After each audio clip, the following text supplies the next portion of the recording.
Oh boy, we are talking about something everybody is discussing, and it's a lot of questions that you might have. So make sure you listen up. Hi, everybody. I am Evan Fitzgerald. And I'm Victoria Logley, and we're with At Properties Christie's International Real Estate. Today, we are going to dive deep into rising interest rates and what it means for homeowners or home buyers and the affordability.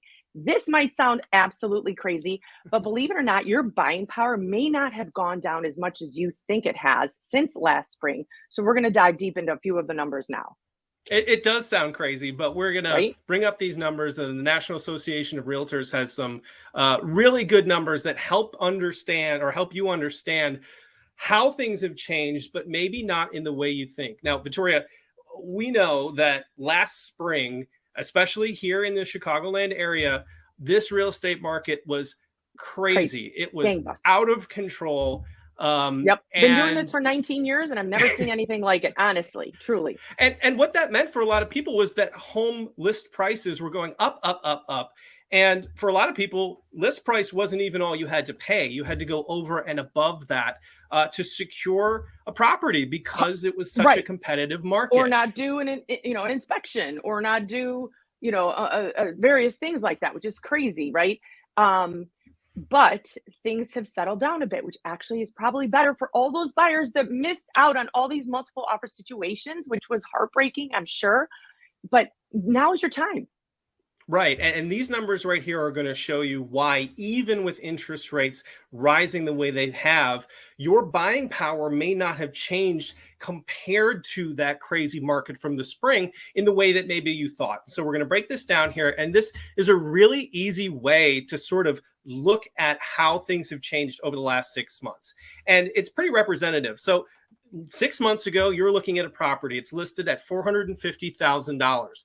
That property might have sold above list with multiple offers. So in this case, they're saying the property actually sells for $500,000. So it costs you $500,000 to actually secure the property. You put 10% down and your interest rate was fairly low, not Right. historically low, but fairly low at 4.5%.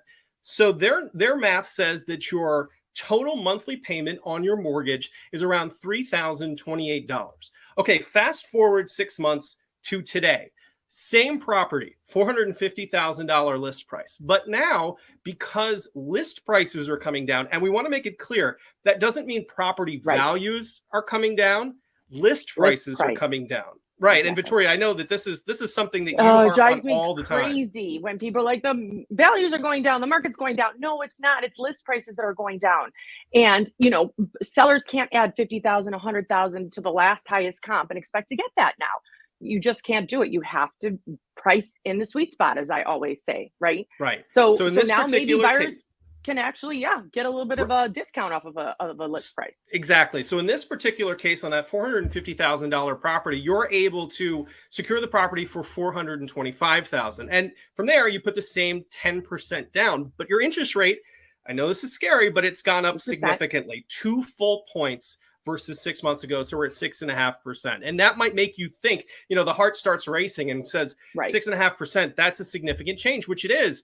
But because list prices have come down over that period of time, and because you're actually spending less money to secure the property, your total monthly payment, according to these numbers right here, barely goes up. It goes up to $3,053. So in essence, you're spending on a monthly basis the same for that property as you would have 6 months ago, even though interest Right. rates have risen as high as they have. Now, even if you buy it for 450, those numbers aren't going to go up exponentially. Maybe they'll be Right. closer to, I don't know what, 30 or 3,075 or 80, somewhere in there, right?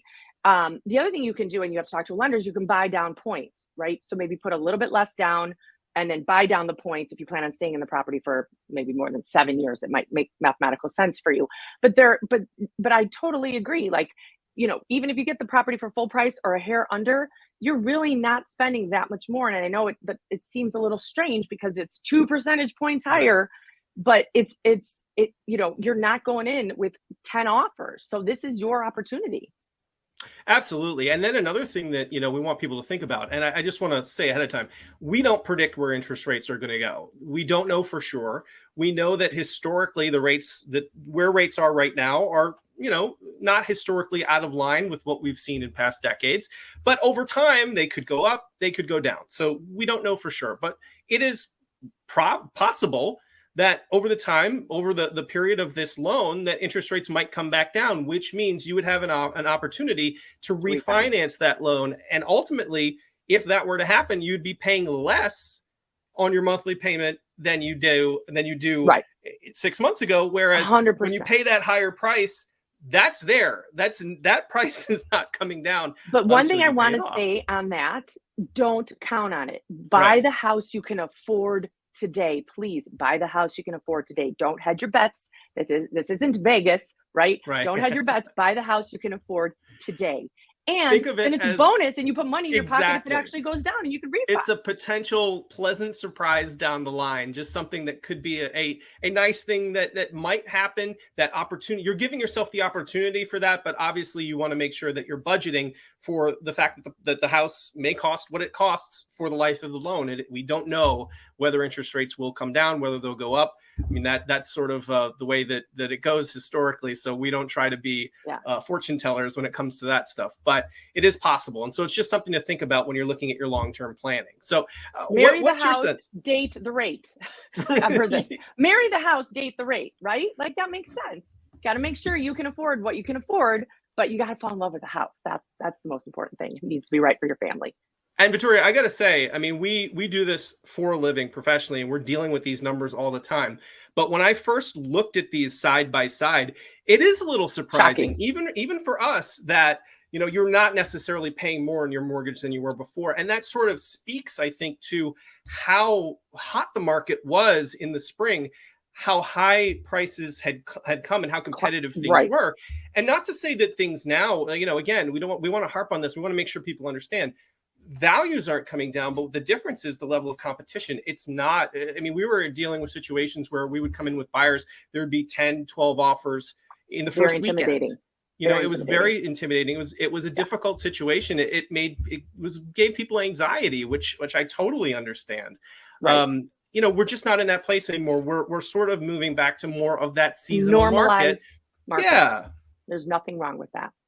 No. Better for everybody to have a balance, right? So thank you. We're very curious to find out, what are your predictions? What % interest rate do you think we're going to see in the next couple of months? 6%, 7%, 8%, 12%? Ooh, I hope not. Put it comments below and let us know what your prediction is for interest rates in the future. Thanks for watching.